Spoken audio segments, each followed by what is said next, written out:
नमस्कार। चुनाव इंडिया में आप सबका स्वागत है। मैं वीरेंद्र चौधरी एक बार फिर से हाजिर हूं अपने दो देश के नामी गामी सेफोलॉजिस्ट के साथ।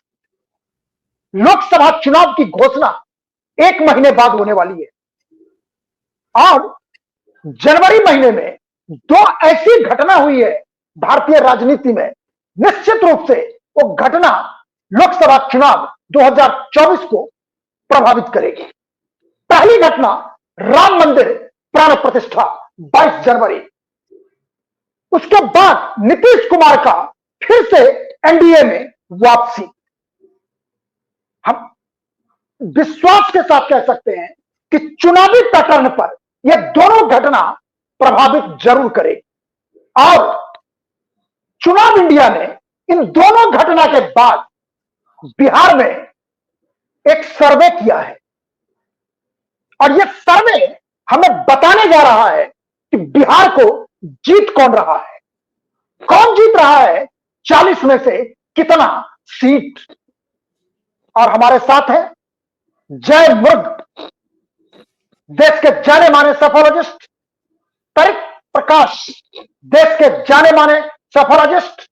और खास बात यह है कि नीतीश कुमार के वापसी के बाद तरिक प्रकाश बिहार में सर्वे का स्वयं जाके संचालन किए हैं।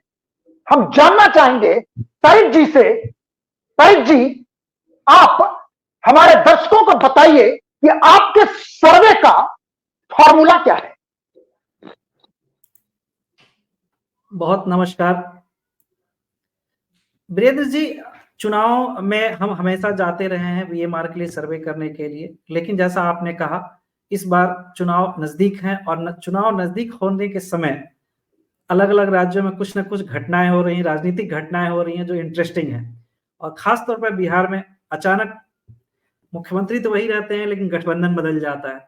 ऐसे में हमें लगा कि उसका असर लोकसभा चुनाव पर क्या होगा, इसको समझने के लिए बिहार में हमने बीएमआर के साथ चुनाव इंडिया ने एक एक्सक्लूसिव सर्वे किया और उस सर्वे में हमने 40 की 40 लोकसभा सीटों पर अपने लोगों को, रिसर्चर्स को घूमने के लिए बोला। वहां पे अलग अलग तरह के लोगों को, अलग उम्र, अलग जाति, अलग व्यवसाय के लोगों से बातचीत करने को कहा गया।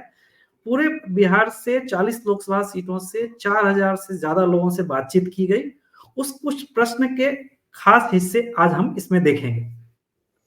जी बहुत बहुत बढ़िया। पहला सवाल आप जानना चाहेंगे कि नीतीश कुमार की राजनीति पर मतदाता की क्या राय है। सुनिए जवाब। सही किया 36%, गलत फैसला 22%, मात्र अवसरवाद 27%, कोई राय नहीं 15%। यानी सही किया 36%। जय, आप न जाने कितने चुनावों का सर्वेक्षण, विश्लेषण कर चुके हैं, आयोजन कर चुके हैं, ये 36% का माने क्या है? देखिए, एक तो मैं बिहार की एक स्वर्गीय नेता के शब्दों का उपयोग करना चाहूंगा। रामविलास पासवान जी हमेशा ऐसे नेताओं को मौसम वैज्ञानिक कहते थे कि ये तो मौसम वैज्ञानिक है, हवा जहां दिखती है उस तरफ चले जाते हैं। तो आप मतलब हम जस्ट पहले का इतिहास अगर हम देखें तो 2016 में नोटबंदी, 17 में भारतीय जनता पार्टी की उत्तर प्रदेश में ऐतिहासिक जीत और 17 जून जुलाई में नीतीश कुमार वापस लौट के एनडीए में, मतलब वो मौसम वैज्ञानिक का प्रूफ नंबर 1।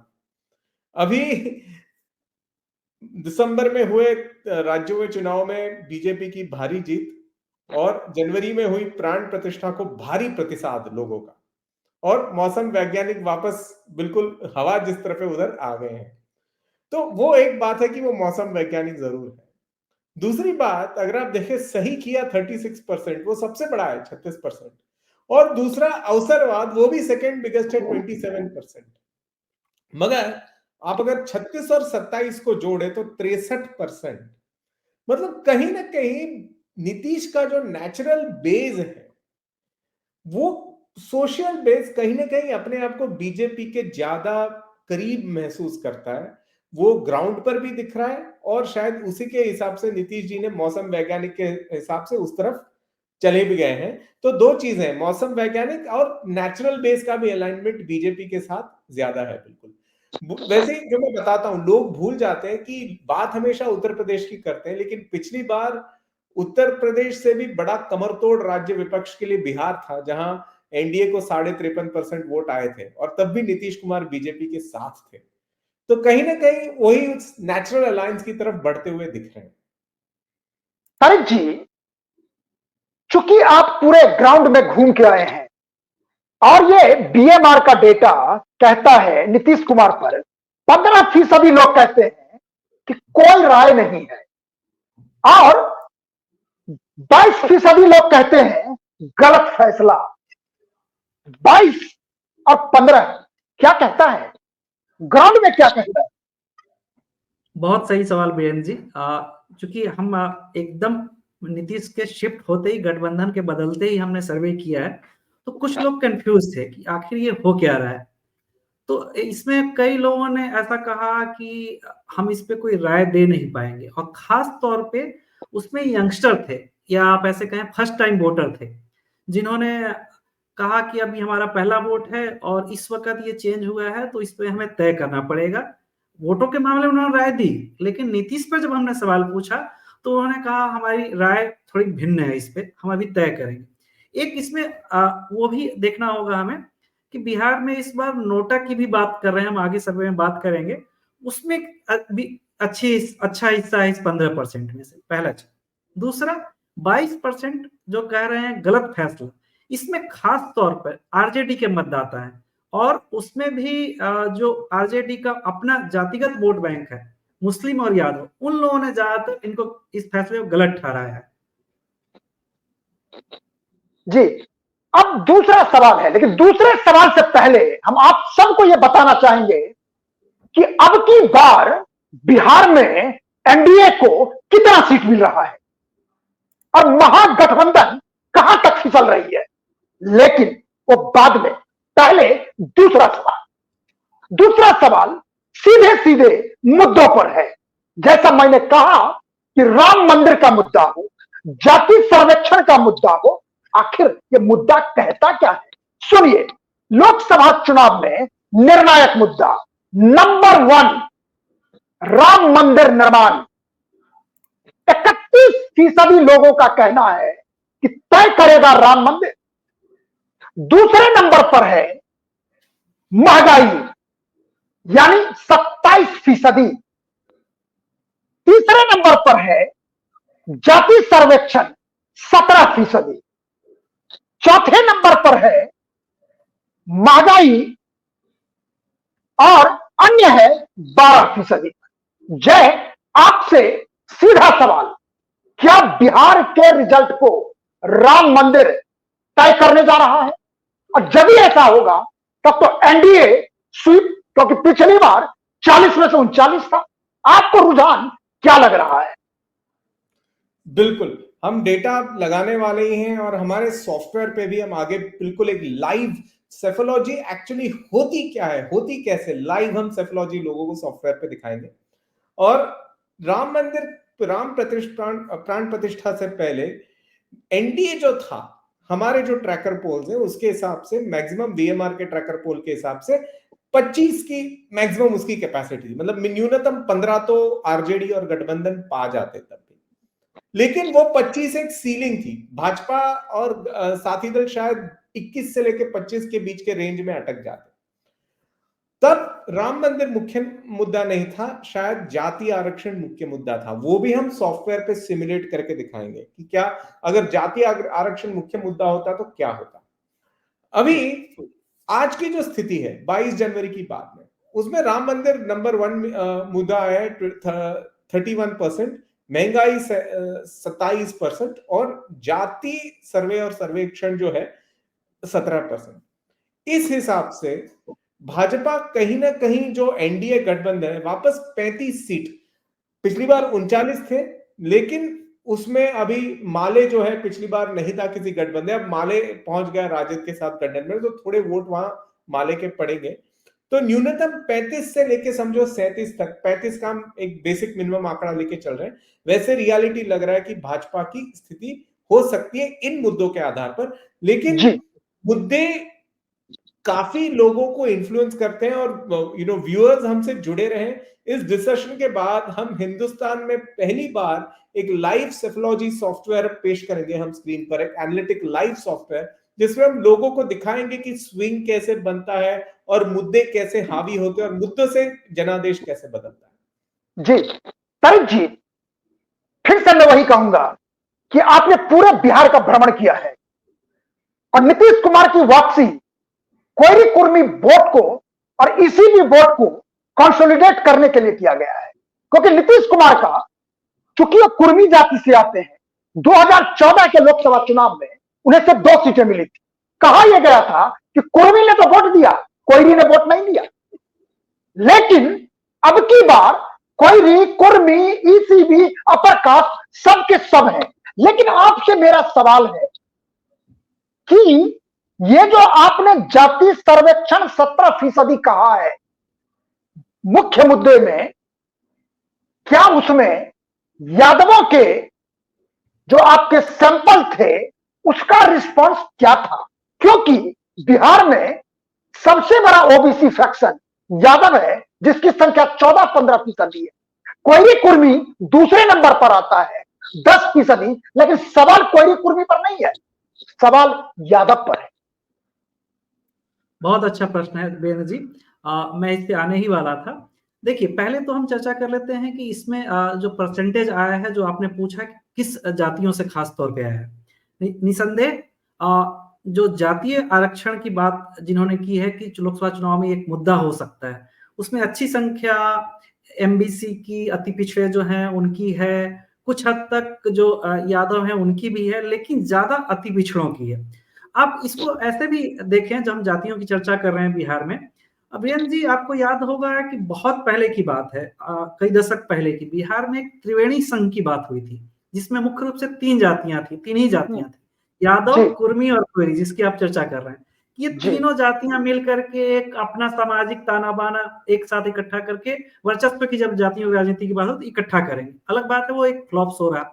आज की तारीख में जाने अनजाने ही वो तीनों जातियां, त्रिवेणी संघ अचानक इकट्ठा हो रहा है। इकट्ठा नहीं हो रहा है, लेकिन वो सामाजिक एक प्रतिनिधित्व दे रहा है। आप देखिए, नीतीश कुमार कुर्मी, सम्राट चौधरी कोयरी कुशवाहा जो कहे जाते हैं, तेजस्वी यादव यादव, ये तीनों जातियों का ही प्रतिनिधित्व जो है सबसे अधिक ज्यादा नेतृत्व में हो रहा है। मैं एक पुरानी बात लेके आ गया। लेकिन अगर आप इसमें बात करें कि अभी जो लोगों ने निर्णायक मुद्दे में जातियों को अब कह रहे हैं मात्र 17%, इसके पीछे कारण क्या है? अगर आप यही सर्वे 2 महीने पहले, 3 महीने पहले, अभी हमने पीछे 2023 में भी किया था, तब तो ये सारे मुद्दे नहीं थे, लेकिन तब करते तो शायद जातीय सर्वे आरक्षण ज्यादा मात्रा में होता। पिछले 1 महीने में जो घटनाएं हुई हैं, उसमें राम मंदिर की प्राण प्रतिष्ठा, उसका एक पैन इंडिया में असर हुआ है। उत्तर प्रदेश से लगा हुआ राज्य है बिहार, तो वहां असर होना ही था, वो एक संख्या बढ़ी। दूसरा, जब जातीय सर्वे के बाद उसकी काट के रूप में बीजेपी ने, सरकार ने सेंट्रल गवर्नमेंट से कर्पूरी ठाकुर को भारत रत्न की देने की बात की, इससे उसको न्यूट्रलाइज किया गया। और अब नीतीश का चले जाना वापस एनडीए में, इन सब चीजों को जोड़ने के साथ ही वो मुद्दा कहीं ना कहीं जाति सर्वे का न्यूट्रलाइज हुआ है। और मैं एक बात और जोड़ना चाहूंगा इसमें, एक बीजेपी की भी मजबूरी थी कि अति पिछड़ों का वोट डिवाइड ना हो, उसमें हमारा नुकसान ना हो जाए, इसलिए भी ये गठबंधन वापस बनाने के लिए बीजेपी भी इच्छुक थी। इसलिए अब जो देखिए, बिहार में जो अति पिछड़ों का वोट है, नीतीश के पास है या बीजेपी के पास है, इन्हीं दोनों में बढ़ता, अब दोनों इकट्ठा हो जाएगा। ऐसी सूरत में अब राम मंदिर की टक्कर देने के लिए जो बड़ा मुद्दा है वो महंगाई है। आप देखें इस सर्वे में, कहना यह है कि बिहार में यदि जाति के आंकड़े को देखेंगे तो 100% में 32.7% यादव और मुस्लिम है। बचा कितना? 67.3, जिसमें ईसीबी भी है, नॉन यादव ओबीसी भी है, अपर कास्ट भी है, दलित भी है। तो कहने का मतलब है कि जितने सोशल सेगमेंट है उन सारे सेगमेंट में बीजेपी खुले रूप से पहुंच चुकी है। सवाल यह उठता है कि क्या यह 67% कंसोलिडेशन बीजेपी को, एनडीए को 40 में 40 दिला पाएगी? इंतजार कीजिए, हम आपको बताने जा रहे हैं कि एनडीए 40 में से कितना सीट जीतेगी, जो अभी तक किसी चैनल ने आपको नहीं बताया है, क्योंकि उसने बोल ही नहीं किया है। जी जय, बोलिए बोलिए, आप कुछ कह रहे थे। और ये हम एक फर्स्ट टाइम इन इंडिया, शायद first time in first past the post democracies जो है, फर्स्ट टाइम हम एक लाइव एनालिटिक्स सॉफ्टवेयर मॉडल के साथ लोगों को खेल के दिखाएंगे कि नतीजा क्यों आ रहा है। लोगों को आदत पड़ चुकी है कि जो सेफोलॉजिस्ट या पोलस्टर है ऐसे ही अपने आंकड़े पेल के चला जाता है। Here we will bring the viewer close to Cephology. हम व्यूअर को सेफोलॉजी के करीब लाएंगे, सॉफ्टवेयर पे खेल के दिखाएंगे कि वो आंकड़ा क्यों आ रहा है। व्यूअर को चुनाव बहुत अलग तरीके से, बेहतरीन तरीके और आसान तरीके से समझ में आएगा उससे। बिल्कुल, और हम तीनों का तजुर्बा दावा नहीं करते, क्योंकि हम तीनों ने तकरीबन 3 दशक से भारत की राजनीति, भारत के चुनाव और भारत के चुनाव के परिणामों का अध्ययन करते आ रहे हैं, और उसी अध्ययन का साझा हम आपसे करेंगे और लगातार करते रहेंगे, लोकसभा चुनाव तक करते रहेंगे और सबसे सटीक आंकड़ा, रिजल्ट आपको बताएंगे। आपने देखा कि नीतीश कुमार के वापसी का बिहार के चुनावी सर्वे पर क्या असर दिखा रहा है। राम मंदिर के मुद्दे को भी देखा कि वो कितना ज्यादा प्रभावित कर रहा है बिहार के मतदाताओं को। अब सवाल उठता है जिसका आप इंतजार कर रहे हैं कि जीत कौन रहा है बिहार। आइए हम आपको बताते हैं कि वोटों में कितना इजाफा हुआ, किसको कितना बढ़ा, एनडीए को कितना बढ़ा, गठबंधन को कितना घटा, पहले ओ। आइए देखते हैं। 2019 का डेटा कहता है कि एनडीए को 54% वोट मिला था और यूपीए को 32%। दिसंबर 2023 की स्थिति यह है, 40% एनडीए और 38% इंडिया यानी यूपीए। क्लोज मामला आ गया था, एनडीए काफी नीचे जा रहा था, लेकिन राम मंदिर और नीतीश कुमार के मुद्दे ने इतना भारी स्विंग किया है कि देखिए एनडीए को 2024 जनवरी में फिर से 54% वोट मिल रहा है और यूपीए यानी इंडिया गठबंधन को पिछली बार से 2% कम यानी 30%। जय, इतना बड़ा स्विंग एक महीने में। आप तो नंबर को ऐसे डिफाइन करते हैं, आपसे वही सवाल मैं जानना चाहता हूं जो दर्शक जानना चाहता है, इतना बड़ा स्विंग कैसे हो गया। बिल्कुल, देखिए एक तो नीतीश कुमार जी लगभग एनडीए के 1/5 मतलब 20% वोट पे कंट्रोल रखते थे, 11-12%, और उतना ही जदयू का एक्सक्लूसिव वोट 13%। उससे ज्यादा जदयू का एक्सक्लूसिव वोट नहीं था। चूंकि वो उतना शिफ्ट होता था, वो भी पूरी तरह शिफ्ट नहीं होता था, इसलिए 2023 में आपको 40-38 ऐसी स्थिति दिखती थी। अब हम यही बात को जो 2019 से 23 का सफर है और फिर उन मुद्दों के सहारे दिसंबर 23 से जनवरी 2024 में कैसा सफर रहा, उसको हम एक नायाब बिल्कुल नए इलेक्शन सॉफ्टवेयर से हम दिखाएंगे हमारे दर्शकों को, जो हमारा N76 एनालिटिक्स का एक psephology simulation software, it's a election decision support system.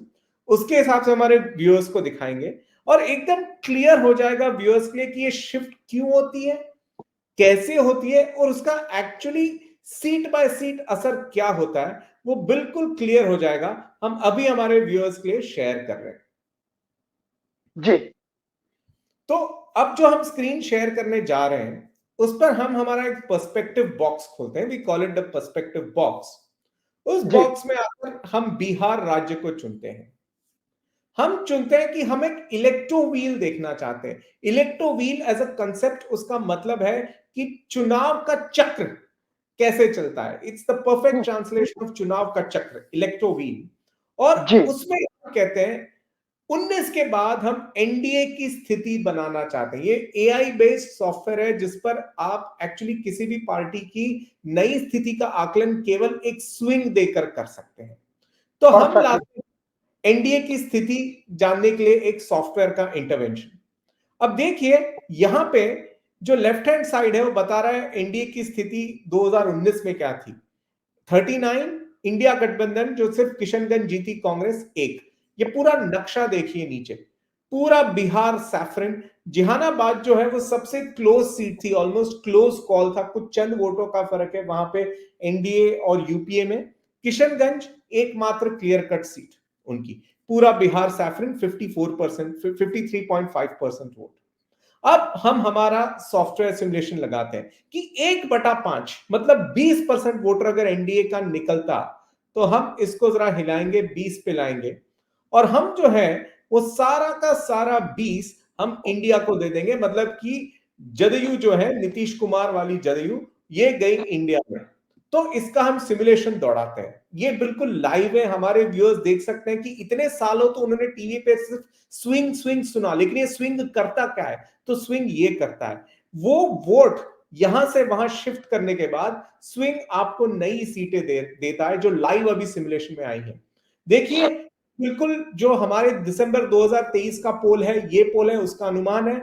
और तड़ित जी भी हमेशा 20-25 सीटों का आकलन लगाते थे एनडीए के लिए। तो देख, हमने सेफोलॉजी लाइव कर दी सॉफ्टवेयर के जरिए, और एक्चुअली लोग सीट बाय सीट भी उसका विश्लेषण देख सकते हैं। ये पूरा एक पश्चिम बिहार का इलाका, पाटलिपुत्र, सारण भी, जब भी इंडेक्स ऑफ ऑपोजिशन यूनिटी बढ़ता था, राजीव प्रताप रूडी सारण हार जाते थे, तो पाटलिपुत्र, जहानाबाद, काराकाट, सासाराम, वो पूरा इलाका शायद एनडीए के अगेंस्ट जाता, और यहां सीमांचल का इलाका भी एनडीए के अगेंस्ट जाता। ये पूरा एक कंपैरेटिव मैप अगर आप देखें, हमारे व्यूअर्स देख सकते हैं, ये है 2019 लेफ्ट हैंड साइड पे, और ये है 2023। तड़ित, आप ये 23 के मैप पे जो हरी सीटें हो रही हैं उस पर आप कुछ एक बिहारी होने के नाते आप कुछ आकलन दे सकते हैं।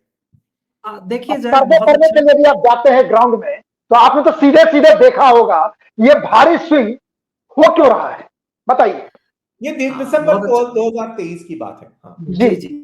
देखिए ये जो हमने 2 बार का सर्वे का आंकड़ा अभी हम दिखा रहे हैं, जो उसमें हमने इस्तेमाल किया है, दर्शकों की जानकारी के लिए भी बता दूं, हम 2019 के मुकाबले जो रिजल्ट आया था चुनाव के समय, उसके मुकाबले 2023 और अभी जो सर्वे हुआ, हम तीनों को एक स्विंग में आपको दिखा रहे हैं कि कब क्या हो रहा है।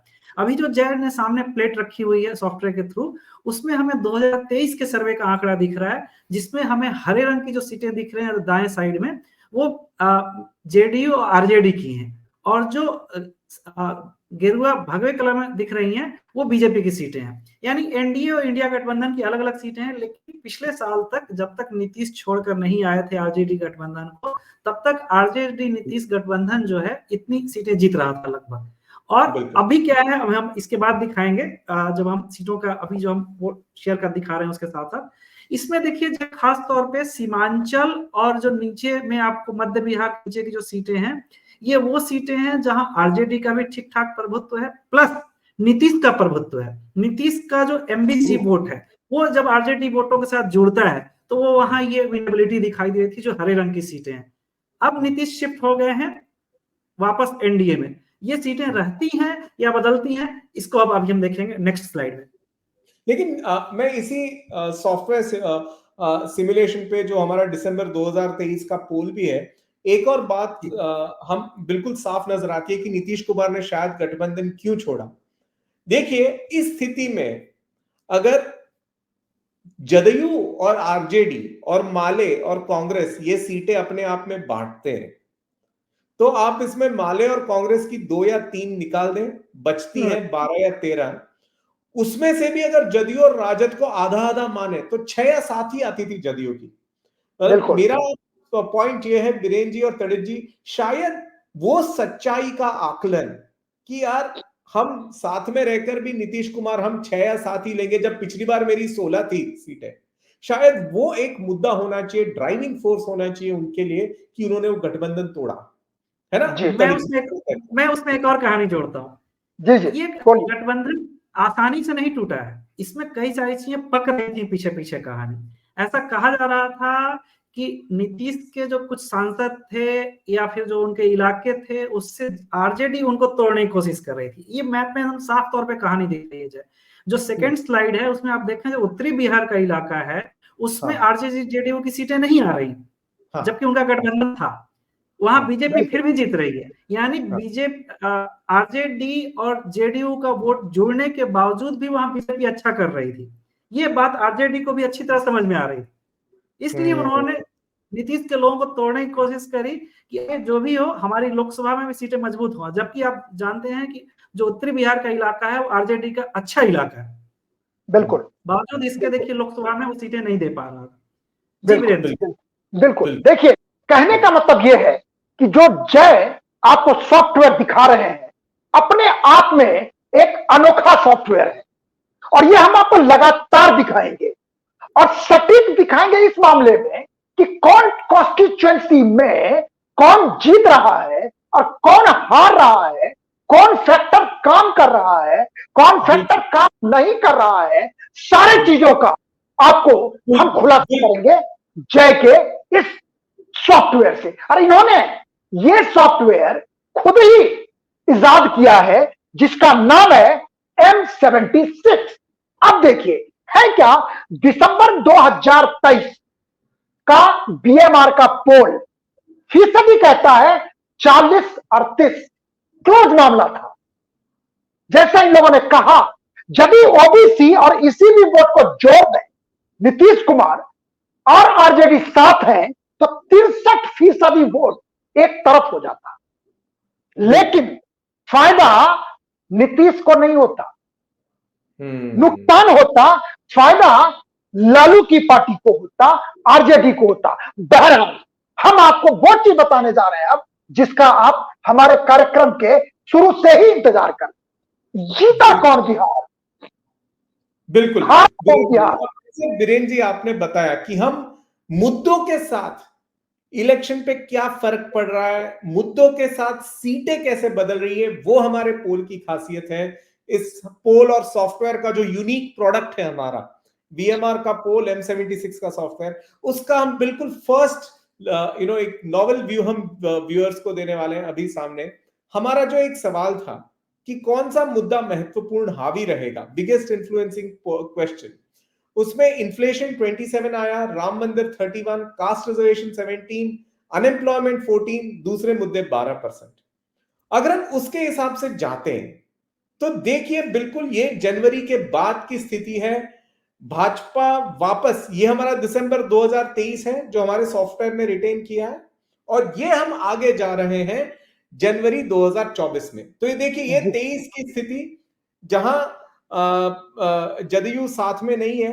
अब ये है मुद्दों का महत्व, और जदयू साथ में है तो हमारा पैनल दिखा रहा है कि बिल्कुल एनडीए वापस गेन कर रहा है 35, और इंडिया 5। यहां पर भी हम इंडिया की सीटें देख ले, सिवान मोहम्मद शाहबुद्दीन की सीट, पाटलिपुत्र जहां मीसा कुमारी और राम कृपाल यादव में युद्ध रहता है, गया, और फिर सीमांचल की किशनगंज और कटिहार। इसमें मेन इंटरेस्टिंग बात जो हमारे व्यूअर्स को हम दिखाना चाहते हैं कि मुद्दों का एक्चुअली कैंपेन इश्यूज का वोटर्स पे इफेक्ट पड़ता है। अगर हम वापस ऊपर जाएं और हम कहें कि ये जो इश्यूज हैं, जहां राम मंदिर 31 है और कास्ट रिजर्वेशन 17 है, महंगाई 27 है, अगर हम इसका चित्र पलट दें, हम बिल्कुल समझे कि राम मंदिर प्राण प्रतिष्ठा के पहले का वोटर है जो कहीं ना कहीं शायद कास्ट सेंसस को इंपॉर्टेंस देता होता, तो क्या हाल होता। हम अब भी लोगों के सामने एक लाइव एक कैंपेन ट्वीक करके दिखाते हैं कि अगर कैंपेन में मुद्दों का अलग इंपॉर्टेंस होता तो नतीजा क्या होता, हम अभी लाइव सॉफ्टवेयर से लोगों के सामने दिखाते हैं। इन्फ्लेशन को समझिए, आप पकड़ते हैं 16 या 17%। राम मंदिर को आप पकड़िए कि इसका महत्व होता केवल 13%। कास्ट रिजर्वेशन, कास्ट सेंसस अगर हम लेके इसका महत्व होता 46% लोगों के माइंडसेट में, तो कैसे बदलता आउटकम उसका अभी हम लाइव सिमुलेशन अब लोगों को दिखाते हैं। तो बिल्कुल आप देखिए लाइव सिमुलेशन, नतीजा चेंज हो गया। एनडीए 27 पर सीमित, इंडिया गठबंधन 13, वापस वही जो पुरानी सीटें हमने देखी पोल में, शायद वही ना वही वापस वो इंडिया गठबंधन के पास चली जाती। मतलब बात साफ है, राम मंदिर के आने से जो हवा बदली, मौसम वैज्ञानिक को पता चल गई, ये कैंपेन मॉनिटर कुछ नहीं है लेकिन हर नेता का दिमाग है। हमने हर नेता के दिमाग को एआई में बदल दिया है, आर्टिफिशियल इंटेलिजेंस में। और नेता ये वाला दिमाग जो है आप देख रहे हैं, वो पढ़ के नीचे का आकलन कैसे बदलेगा वो समझ के अपनी रणनीति बनाता है। तो तड़ित ये है बिल्कुल बहुत सही कह रहे हैं आप।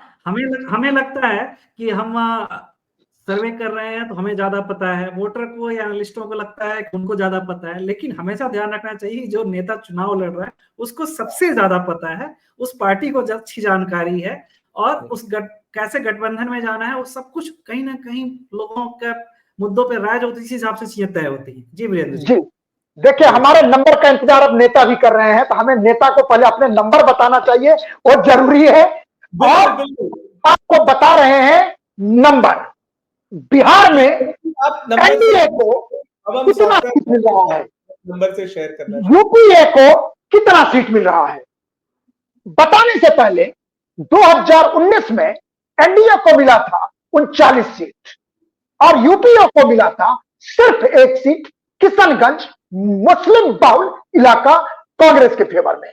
लेकिन जब बीएमआर ने दिसंबर 2023 में ओपिनियन पोल किया, बड़ा ही खतरनाक रिजल्ट दिख रहा था।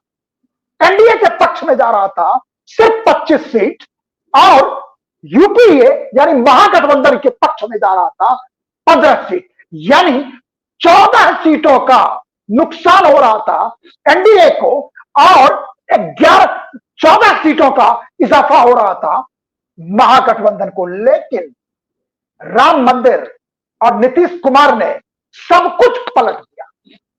अब बिहार के 40 में से बीएमआर ओपिनियन पोल ने एनडीए को 35 सीट दिया है, महागठबंधन 5 सीट, यानी एनडीए फिर से बिहार में स्वीप करने जा रही है। हां, यह सच है कि 39 नहीं 35 मिल रहा है, महागठबंधन को 1 नहीं 5 मिल रहा है। सबसे पहले जय, हम आपकी बात सुनना चाहेंगे, इस रिजल्ट पर आप क्या कहेंगे? नहीं, बिल्कुल मैं वापस अपनी स्क्रीन शेयरिंग एक बार कर देता हूं। हाँ बिल्कुल यहीं पे है और मैं स्क्रीन शेयरिंग भी तैयार रखता हूं मेरी। ये बात जो है वो बहुत इंटरेस्टिंग है कि एनडीए को अगर कहीं ना कहीं थोड़ा नुकसान हो रहा है तो वह माले का जो है उनके साथ गई है इंडिया गठबंधन का, तो 3-4 सीटों पे फर्क कर रही है। लेकिन मोटा मोटी कास्ट सेंसस इश्यू का महत्व में कम हो जाना, राम मंदिर प्राण प्रतिष्ठा का महत्व में वापस आना, और वो जो 1/5 वोट है नीतीश का एनडीए का, वो एनडीए में वापस आने से लगभग स्थिति 2019 जैसी है। 35 seats to the NDA and 5 seats to the India alliance. मैं क्विकली हमारा ये सॉफ्टवेयर भी एक बार शेयर कर देता हूं, हम एक बार मैप भी देख लेते हैं सॉफ्टवेयर पे कैसा दिख रहा है। देखिए यहाँ पे 2023 है हमारे मैप के लेफ्ट हैंड साइड में, जो था स्थिति दिसंबर 2023 में जब प्राण प्रतिष्ठा नहीं हुई थी, कास्ट सेंसस का महत्व था, नीतीश कुमार जी जो थे वो राजद के साथ थे। अब ये है हमारा 2024 जनवरी का अंत, बिल्कुल पोस्ट प्राण प्रतिष्ठा जो हमने सर्वे किया है। सिवान, पाटलिपुत्र, जहानाबाद और सीमांचल, उतना थोड़ा बस राजद रिटेन कर सकती है, बाकी वापस पूरी तरह एनडीए की बल्ले बल्ले है all across Bihar. Vote share भी लगभग उतना ही है, 1% वोट शेयर ज्यादा है 2019 से, 55% वोट शेयर है। That's what it looks like. Tadit ji, आपके कमेंट्स इस पर। जी तड़ित जी, आप तो ग्राउंड में थे, आप क्या कहेंगे इस रिजल्ट को? देखिए, पिछली बार के मुकाबले अभी भी 4 सीटें कम है एनडीए को। पिछली बार 39 थी, अब हमारे सर्वे में उसको 35 आ रही हैं, 4 सीटें कम है। जय बता रहे हैं कौन सी सीटें हैं। 2 सीटें सीमांचल की हैं, एक किशनगंज और दूसरी कटिहार। हाँ। और वो थोड़ा मुस्लिम बाहुल इलाका है और आरजेडी का कांग्रेस का गठबंधन वहां पे कामयाब होता दिख रहा है हमें। दूसरी तरफ हम जब आते हैं तो ये एक इलाका है सिवान, ये उत्तर प्रदेश से लगा हुआ इलाका है। यहाँ पर कभी सैयद शहाबुद्दीन का वर्चस्व रहा है, उनकी वजह से आरजेडी यहाँ बहुत अच्छा करती रही है। मोहम्मद शहाबुद्दीन का इलाका। फिर बीच में 2 और सीटें दिख रही हैं, एक पाटलिपुत्रा जहां से रामकृपाल यादव ने मीसा भारती को हराया था, अगर जहां तक मुझे याद है। वो अभी थोड़ा आरजेडी प्रभुत्व का इलाका है, यादव बहुल है वहां पे, इसकी वजह से पटना, जो राजधानी पटना है उसके आउटस्कर्ट का इलाका है ये। और 5वीं सीट जो है हम देख रहे हैं वो जहानाबाद में मालिक का और इन सब के संघर्ष का लेफ्ट एरिया रहा है। तो कांग्रेस, आरजेडी और लेफ्ट तीनों का वोट जब जुड़ रहा है तो ये सीट इंडिया गठबंधन की वजह से जा रही है, जो भी लड़े इस सीट पे एक दिखती हुई दिख रही है। जी वीरेंद्र जी,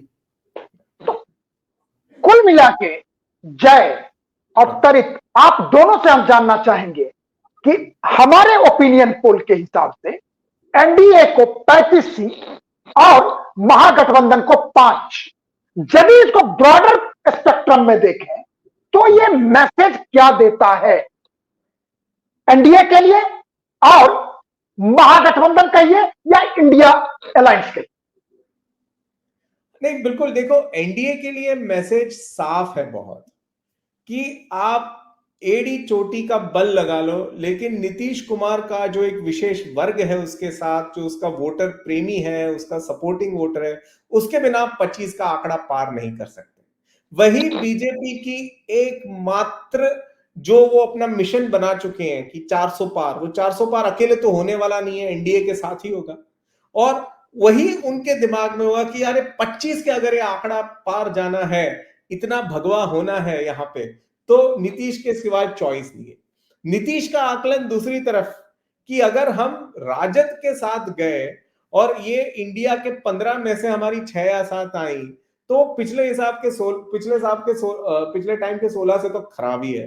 तो कहीं ना कहीं एनडीए में ये दोनों गुटों में ये सत्यता फाइनली डॉन हो चुकी है कि साथ में रह के ही हम कुछ कर पाएंगे, दोनों का भला होगा, विन विन सिचुएशन। तो मेरे हिसाब से दोनों के लिए वही एक सत्यता है एनडीए के लिए। और राजद के लिए अभी कहीं ना कहीं राजद बहुत मजबूत है, लेकिन उत्तर प्रदेश में जो बीएसपी का हाल होता है कि एक लेवल के बाद वो नए वोटर नहीं जोड़ पाती, वो कहीं ना कहीं ऐसा या एक आइसोलेटेड वोटर जैसा उनका केस हो गया। मतलब बहुत अच्छा जनदार, 30% के ऊपर जनदार है, 35% के ऊपर जनदार है, लेकिन वो नए वोटर्स का सोशल एडिशन नहीं हो पा रहा है। वो कहीं वो उसको ऐसे सीमित कर रहा है। उसको एक्चुअली जदयू की ज्यादा जरूरत है उस सोशल एडिशन के लिए, लेकिन जदयू का भविष्य बीजेपी के साथ ज्यादा सुरक्षित है क्योंकि वहां पे उसका सोशल एडिशन बहुत ज्यादा सीटें दे रहा है उसको, जो उसको राजद के गठबंधन में नहीं मिल रही है। तो कहीं ना कहीं होल इक्वेशन। बिल्कुल। तड़ित जी, आपसे वन लाइनर चाहिए मुझे। जी वीरेंद्र जी, देखिए मैंने पहले भी कहा था, अभी भी वही बात दोहराऊंगा कि जितनी जरूरत हमें गठबंधन में परिवर्तन हुआ है जो पिछले हफ्ते, उससे लग रहा है कि नीतीश को है लोकसभा चुनाव के हिसाब से या आने वाले 1-1.5 साल बाद उसके जो विधानसभा चुनाव होंगे उसके हिसाब से बीजेपी को भी उतनी ही जरूरत है नीतीश की। क्यों? क्योंकि जो बिहार में एमबीसी वोटर है, अति पिछड़ा वोटर है, पहले भी लोगों को पता था अच्छी संख्या में है, जाति सर्वे ने उसको क्लियर कर दिया है, 36% प्लस है। वो वोट बटता है नीतीश के जेडीयू में और बीजेपी में। अगर वो बटता तो बीजेपी को ज्यादा नुकसान होता। अब वो इकट्ठा हो जाएगा इस नए एनडीए में, तो वो दोनों ही पार्टियों को फायदा पहुंचाएगा। तो बनिस्बत जेडीयू के ज्यादा फायदा बीजेपी को होगा। बिल्कुल। बीएमआर का ओपिनियन पोल एनडीए को बहुत बड़ी राहत दे रही है। Bihar clean sweep 35 seat. चिंता उनको होनी चाहिए जो यात्रा कर रहे हैं पूरे भारत में और अपनी सीटें बढ़ा नहीं पा रहे हैं, अटक गए हैं 5 पे। संकेत साफ है कि एनडीए 400 पार असंभव नहीं है। आप दोनों का बहुत बहुत धन्यवाद और आप सबका बहुत बहुत धन्यवाद।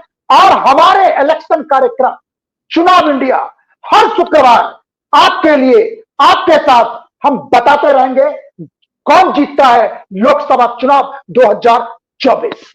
आप दोनों का बहुत बहुत धन्यवाद। नमस्कार।